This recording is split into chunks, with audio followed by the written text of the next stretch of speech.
By the way, President Trump is speaking right now at the Rose Garden, where he's hosting a luncheon with Senate Republicans. We're going to monitor that and bring you any headlines that come out of it. But meanwhile, anyone who thought Democrats would end the government shutdown right after their No Kings protest were wrong. It drags on. This is day 21.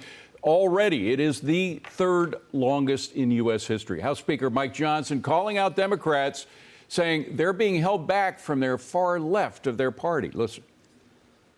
Real Americans are hurting, and it is so frustrating to us, Cheryl, because the contrast here is so clear. The Democrats voted it down. They've done it now almost a dozen times, as you said, because they're playing partisan games. They filed a counterproposal. Let's not let anybody forget what they filed as their counter offer.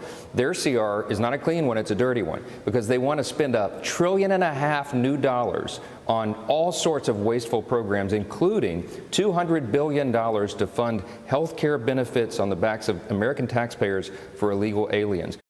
Democrats blocked the GOP funding bill for a 12th time last night. Liz, I'm just wondering if Democrats continue to believe that they're not being stuck with this shutdown at all, and it's going to be a big boost for them leading into the midterms. Do you think that? And by the way, you've got some late news on Fetterman as well. Yeah, Fetterman's calling for the GOP to start to nuke the filibuster and force a vote basically on this.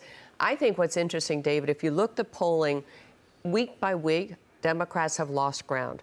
They're still held accountable by fewer Americans than the GOP. I think I'm saying that backwards. GOP is blamed by more Americans than is the Democrats right now, but it's like by 6 points. It was 10 last week, and I think Democrats are seeing the end of this game. It's not working for them anymore. I think that actually the messaging from Republicans about the illegal health care, I think that's kind of resonated. Right. Yep. And it was a good pushback because Democrats own health care. That's always where they poll best. It was smart of them to latch on to that. But I think a lot of people are saying, well, wait a minute. First of all, Obamacare is only 7% of the country. So am I really going to be on the hook for whatever it costs to fund that? Not to mention subsidy? the illegals getting my tax money to pay for their yeah. And Jackie, I'm looking at the president right now. His polling numbers actually have been up. Not much, but by 1 percentage point since the shutdown began. That compares to the shutdown during his first administration, where his poll numbers went down. Now they're going up, and it's pretty obvious all of the successes that he's had, the peace plans, not just the one in the Mideast, but a pending one in Ukraine, the China economic deal. I mean, there's so many things that he's been doing that have held up his numbers. I don't think he's particularly worried about this. I don't think so at all. And I think that, people look at the president and what the Republicans are doing right now with regard to the shutdown and saying, you're doing what I voted for you to do, which is to fight back against crazy, reckless spending. We talked about the big, beautiful law and how we wanted to see spending be curtailed more, but it was tricky. You were playing politics with a lot of different states that, as we've said, once you give things, it's very hard to take them away. And this particular issue on health care is very important because the big, beautiful bill tried to scale back Medicaid a little bit to make sure that illegal aliens that are not supposed to be on the rolls are not on the rolls, or that there are work requirements for young men, for example, who are sitting in the basement doing nothing and trying to collect from the government. And so they're trying to undo what was done through legislation and hold the president and the Republicans hostage here.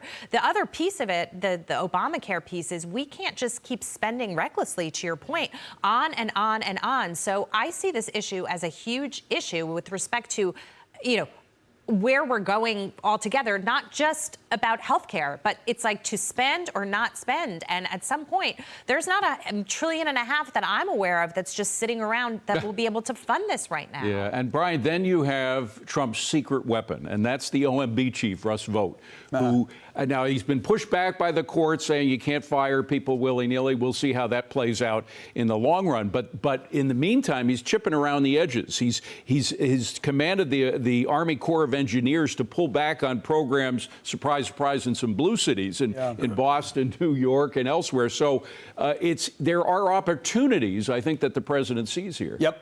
Time is on the Republican side, right? Here you have the president, right? The president is not shut down. He's still working. Every day, Americans see him working. So they're not saying that, the president has shut down the government. He's working. He's saying, who really shut down the government?